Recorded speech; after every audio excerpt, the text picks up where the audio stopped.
好啦，今日咧我嘅嘉賓咧就係一位 AA 級嘅人啊。咩叫 AA 咧？就簡稱全名叫做 Affordable Art。嗱，咩叫 Affordable Art 咧？千祈唔好咧誤會以為咧買親嗰啲畫一定要係話1億幾千萬蘇富比或者佳士得咁。其實係一個平民個層面咧，我哋每一個人除咗去買名牌、去供車或者去供樓之外，可唔可以令到我哋嘅生活空間豐盛少少，而買一啲我哋可以負擔得到但係又好有品味嘅現代嘅藝術作品呢？所以咧呢個 Affordable Art 咧，佢會喺香港咧係有一個展銷會呢個咧係會來自世界30幾個國家，係呢一個中產嘅層次、平民層次嘅現代藝術品咧將會咧係出售。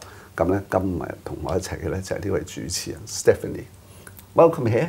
I like the word affordable, which is a nice euphemism for being economical but not cheap, down to earth, right? So that everyone can happily own a piece of art to enrich their life a bit, apart from embellishing their home or whatever, right? It's a nice idea. That's exactly what we need, right? Yes. Well, that was the idea that Will Ramsey, about 20 years ago, felt that he wanted to democratize the art world. That's the good word. Yeah. Democratize.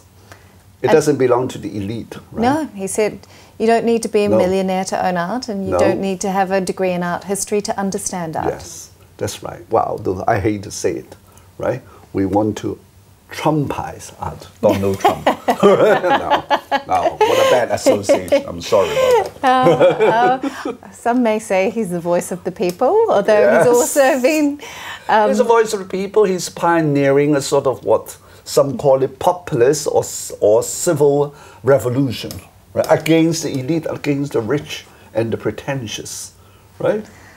Well, I think over the last 20 years there's been a lot of democratizing. You've seen, I think Will got the original idea looking at a wine brand in the UK, and he saw that there was a brand that was democratizing wine and making it accessible and providing fun, friendly service, which is why he sort of came up with the idea of, that you should be treated as a valued customer, whether you're an art lover looking for your first piece or whether you're an experienced collector looking to add to your collection. That's right.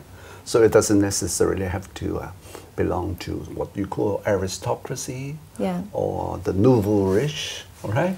Or those who work at Wall Street, the corrupt ones, right? I mean, as a happy person, professional, or whatever, you could happily keep a Labrador and a piece of work, and live in a decent flat in SW2 in London, something like that, right? On your own, right? Now let's talk about these two pieces of work you brought. Well, I quite like this one, also with a quote. Well, what you see is a lady in a state of melancholy, rather deep melancholy, with a half empty glass of wine, right? She looks a little bit like in the movie stars like Ava Gardner. Yeah. Have you heard about her? Ava Gardner in the 1950s is a sort of a poster icon for your granddad. Right? It's very Hollywood glamour, yes. I tried to drown my sorrows, but the bastards learned how to swim. Wow, the word bastards comes as a bit of a shock. But good art should make you feel. Exactly, dramatic. It should be, whether it makes you laugh, whether it makes you cry, whether it shocks you, or it makes you reflect on things. And I think this artwork particularly, it's by the Connor brothers, who's a British art duo, Mike Snell and James Golding. And they started the story called the Connor Brothers, which was to really hide the fact that they were using art as a way to recover from depression and addiction. Oh. And they were using this backstory and this pseudonym to say, they were two young people coming out of a cult in America and they're seeing the world for the first time and trying to place it and understanding, these glamorous women that look like they've got it all, but actually potentially they're unhappy inside. And in 2016, the Connor brothers came out and they did a TED talk about using art and the power of art to join together and sort of overcome depression and overcome addiction. And they really revealed quite a soulful story at that time, and it was the first time they'd really talked about their journey.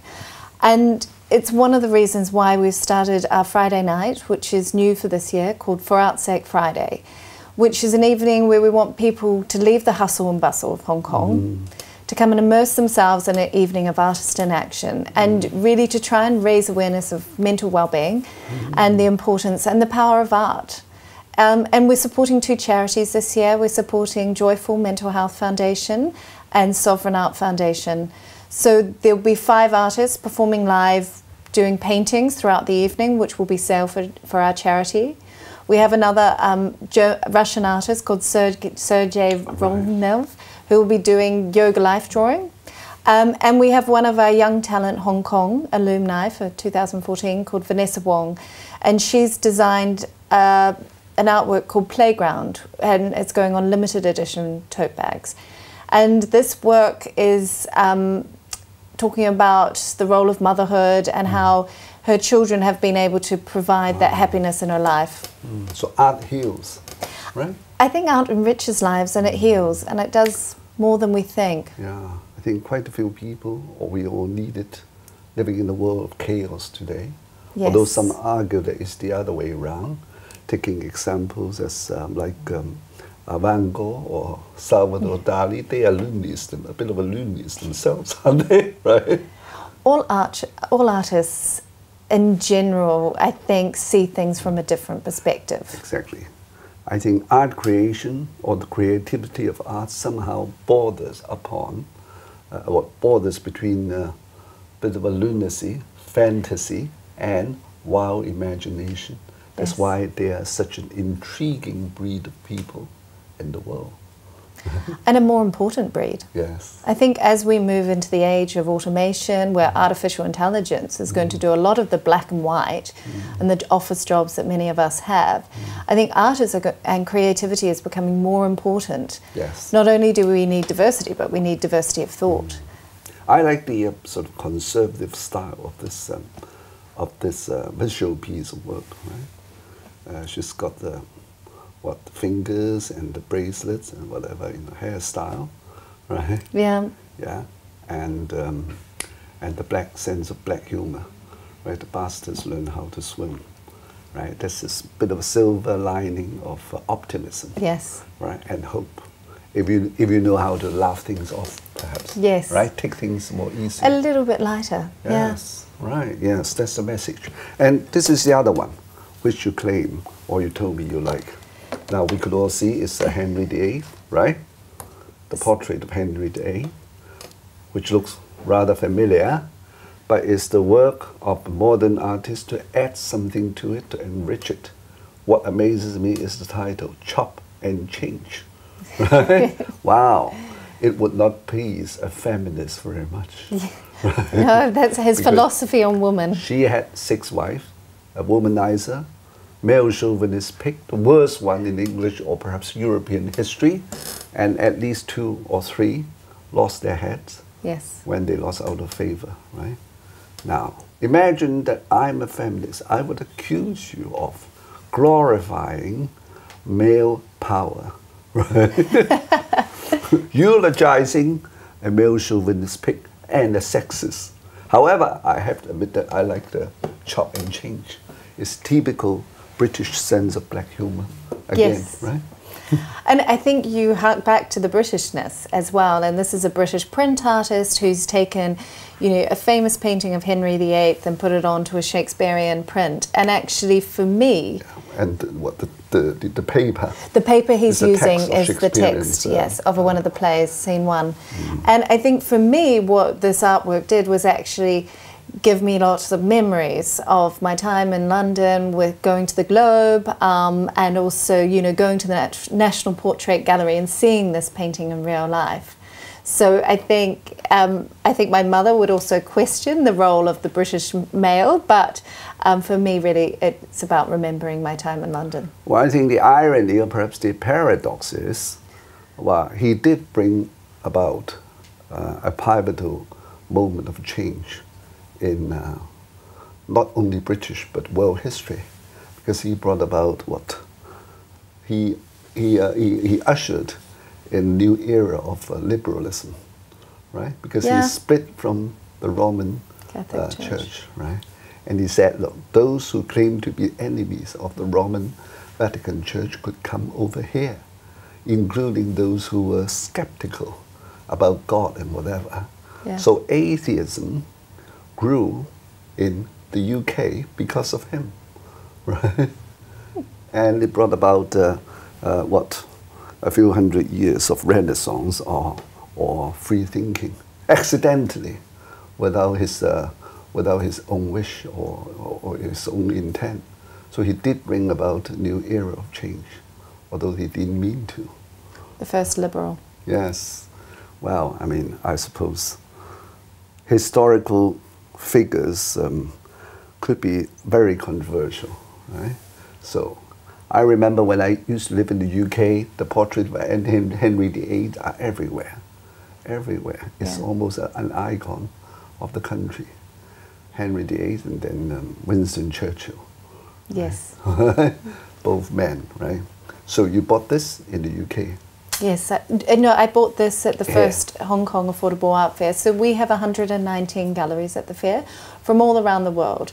And really it reflects the cosmopolitan and international feel of this city. So we have 1,000 artists with East and West artists. And we also have a great lineup of local Hong Kong artists with 35 Hong Kong galleries.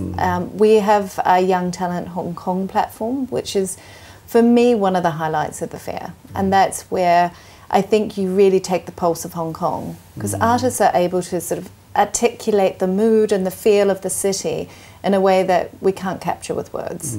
And this year the theme is called Mood, and we have 8 young artists that will be exhibiting their work from Hong Kong. Yeah. So their works all tell different stories about the community, I suppose. Yeah, and or different... Or reflects what is going on. So they create new works for the fair every year, and work with our curator Eric Lung, who helps them. So we have Anne-Lisa, who is a young female artist. She works with bra wires, and she's looking at the role of motherhood and creating a sculpture out of bra wires. Right. We have Si Chung Sing, which is an artist who creates quite interactive works. And I think what we're seeing, particularly over the last 5 years, is now artists are coming back a bit more into the art of creation and making. Yes. And he's got wooden sculptures that play with sound. So quite a highlight to the fair, particularly for local collectors. Wow. It sounds like a delicious buffet of artistic delicacies, which I look forward to tasting so much, right? So, well, I wish you all the best. Thank you. I certainly look forward to visiting the fair, which is in May, right? Yes. And thank you for bringing Hong Kong artists and galleries together and give a new meaning to the word, controversial term called globalization now, right? I think art unites and lubricates and harmonizes, right? And cross-pollination. Yes. I think we have a number of artists actually coming to the fair this year. And I think artists from around the world coming to talk to each other can only be good. And the most important thing is, let's all remember, it is always affordable, right? Yes. If you want to afford it, right? Thank you. Thank nice you. talking to you, Stephanie. Thank you, Chip. Thank you.